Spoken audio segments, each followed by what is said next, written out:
Bienvenue dans cette étude biblique au sujet du rapport entre la foi et la politique et à propos aujourd'hui de David et de Jonathan. Alors, quelle est l'histoire ici? Vous savez que Samuel, le prophète, a oint Saül comme roi. Donc Israël a un roi, son premier roi, Saül. Le problème, c'est que Saül commet deux infidélités particulières qui font que Dieu lui dit « Maintenant, je t'enlève la royauté, je le donne à un autre ». Il demande donc à Samuel d'aller oindre un autre roi, David. Le problème, c'est que Saül est encore roi, en fait. Il est encore roi sur Israël et un autre roi est oint. Bref, il y a deux rois, ce qui est quand même un problème important. Alors, comment faire pour régler ce problème? Saül choisit une solution qui est la violence. Saül va essayer de tuer David pour demeurer roi et pour que son fils Jonathan puisse lui succéder. Et puis, il y a une deuxième voie, celle dans laquelle nous sommes encouragés à marcher, qui est la voie de Jonathan, qui est le fils donc de Saül, qui va s'allier à David. Le premier enjeu, je crois, c'est celui de l'unité et de l'amour dans le cadre du service. Nous appuierons pour étudier cet enjeu sur 1 Samuel 18, versets 1 à 4. C'est vraiment les tout débuts de David. C'est sa première rencontre avec Saül. David vient de gagner contre le Philistin Goliath, qui embêtait vraiment l'armée d'Israël que conduisait Saül. Et voilà qu'il croise Jonathan, le fils de Saül. 1 Samuel 18, versets 1 à 4. Alors que David finissait de parler à Saül, Jonathan s'attacha à lui. Jonathan aima David comme lui-même. Ce jour-là, Saül garda David chez lui et ne le laissa pas retourner chez son père. Jonathan fit alliance avec David parce qu'il l'aimait comme lui-même. Il retira le manteau qu'il portait pour le donner à David et lui donna ses vêtements, y compris son épée, son arc et sa ceinture. Il est question d'unité ici. Jonathan s'attache à David. Jonathan l'aime comme lui-même. On a l'impression que les intérêts de Jonathan et les intérêts de David sont les mêmes. Et cette expression d'aimer, on la retrouve dans la bouche de Jésus qui dit « Aime ton prochain comme toi-même ». C'est d'ailleurs une expression qu'on trouve déjà dans Lévitique.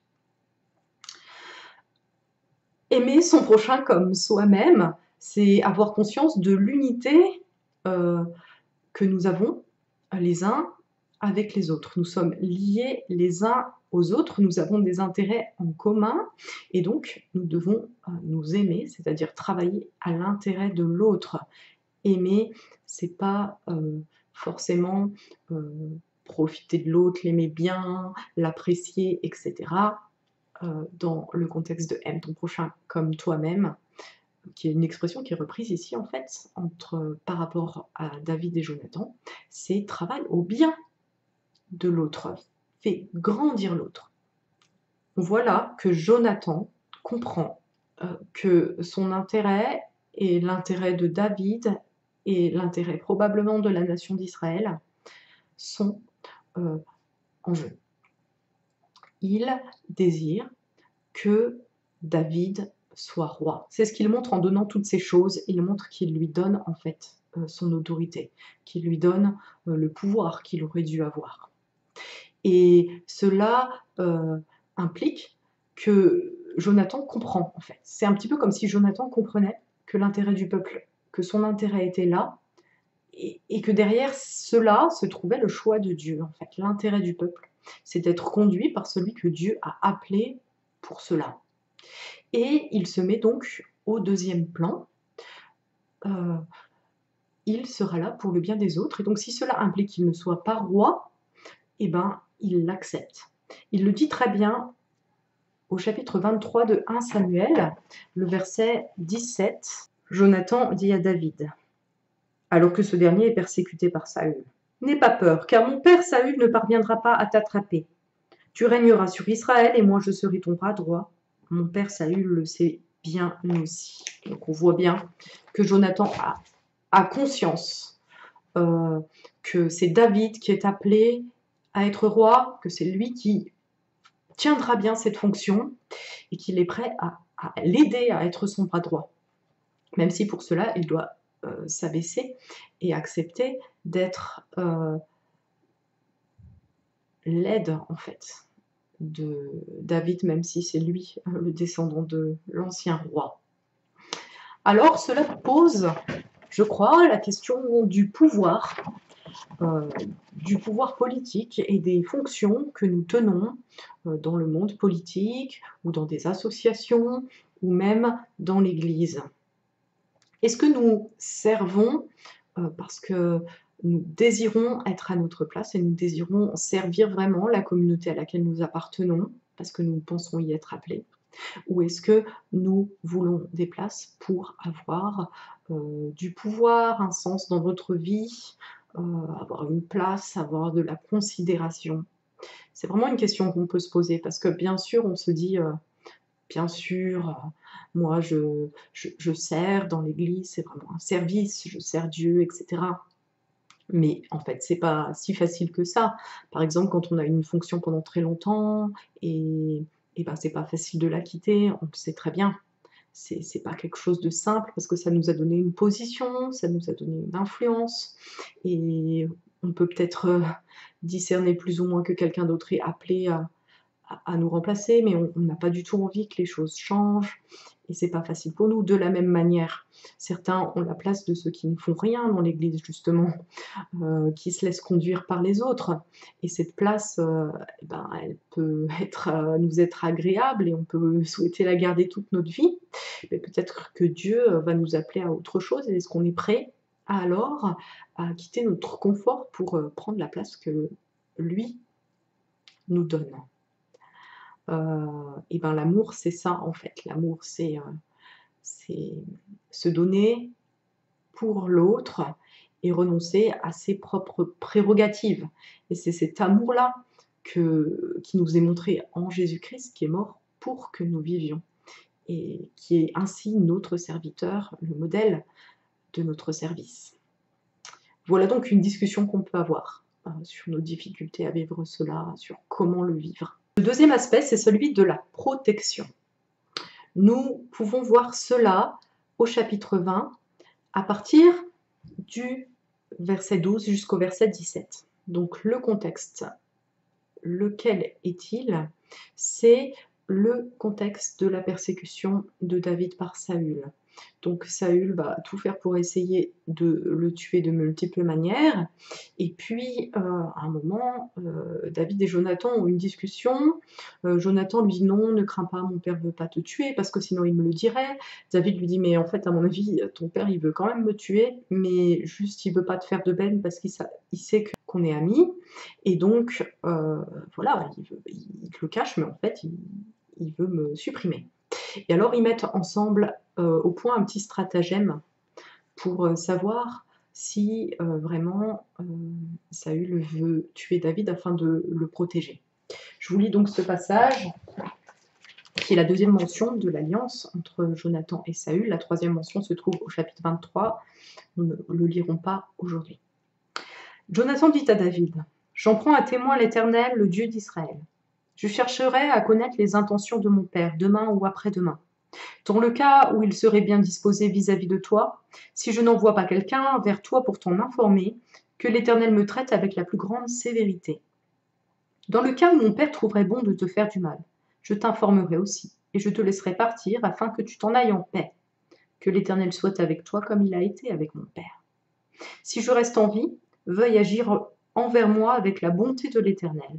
Et si je meurs, ne retire jamais ta bonté envers ma famille, pas même lorsque l'Éternel supprimera chacun de tes ennemis de la surface de la terre. En effet, Jonathan a fait alliance avec la famille de David. Que l'Éternel se venge des ennemis de David. Jonathan fit encore prêter serment à David au nom de son amour pour lui, car il l'aimait comme lui-même. Nous avions déjà tout à l'heure parlé d'alliance, sans vraiment, approfondir la question. L'alliance, à l'époque de la Bible, pour les peuples alentours, c'est un roi puissant qui offre sa protection à un roi plus faible, en échange de la fidélité, de la promesse de fidélité à ce roi plus faible qui promet d'être loyal envers le roi plus fort.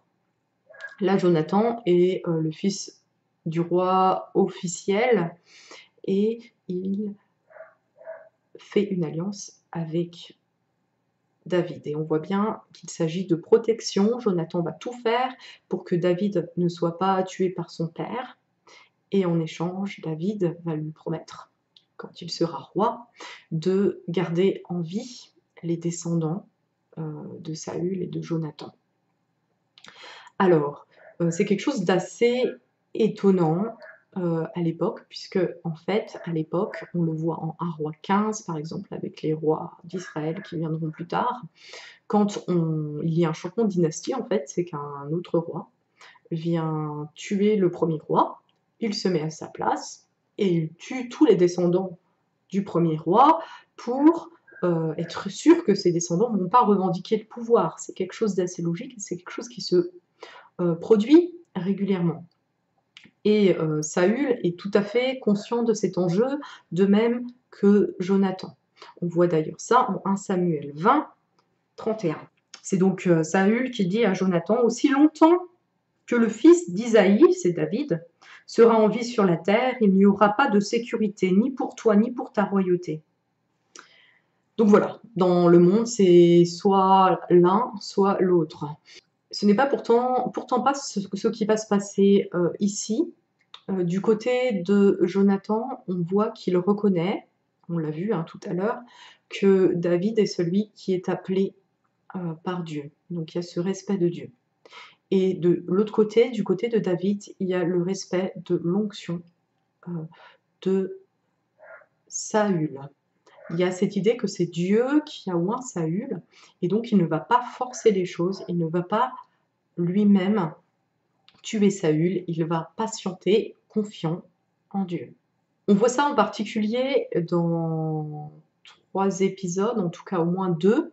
Il y a 2 épisodes où David manque de tuer Saül. Il est pourchassé par Saül, le pauvre David n'a aucun répit, et voilà qu'il se retrouve dans 2 situations, vous pourrez lire ces histoires si vous le voulez, qui sont presque un peu amusantes, où il est à la merci de David. David aurait pu le tuer très facilement, mais il s'y refuse, et il s'y refuse parce qu'il reconnaît en Saül loin, celui que Dieu a oint. Et il dit « Je ne peux pas tuer celui que Dieu a oint ». Vous pouvez trouver cela au chapitre 24 et au chapitre 26 du premier livre de Samuel. Je vous lis un de ces passages, 1 Samuel 24, verset 7. Donc on est prêt, les hommes de David veulent le tuer en fait, et il leur dit « Que l'Éternel me garde de commettre une telle action contre mon Seigneur, celui que l'Éternel a désigné par onction, qu'il me garde de porter la main contre lui, car il est celui que l'Éternel a désigné par onction. » Par ces paroles, David arrêta ses hommes et les empêcha de se jeter sur Saül. On voit d'ailleurs que Dieu honore ce serment que David a fait de garder Saül et ses descendants, puisque au chapitre 31,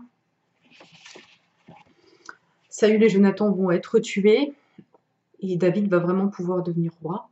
Au chapitre 29, on nous apprend que normalement David aurait dû être dans l'armée des Philistins qui va tuer David et Jonathan, mais le roi des Philistins ne va pas vouloir de lui. Et donc on voit que Dieu honore ce respect que David a pour la décision de Dieu. Et donc c'est pas David qui va supprimer Saül pour devenir roi, c'est Dieu qui va organiser les choses pour que David puisse devenir roi parce que c'est sa volonté. Et puis quand David va devenir roi, il va beaucoup pleurer sur Saül et sur Jonathan, et il va honorer le dernier descendant de la famille, en l'invitant à sa table. alors qu'il aurait dû normalement le supprimer. Que dire de cela? On voit que Saül, comme Jonathan, ont conscience qu'ils ne sont pas des dieux et que le pouvoir, c'est pas être des dieux. Ils ont conscience qu'il y a un Dieu au-dessus de la vie politique de leur pays et que ce Dieu conduit les choses. Et donc, ils ont la volonté de ne pas forcer les choses, mais d'accueillir ce que Dieu leur donne.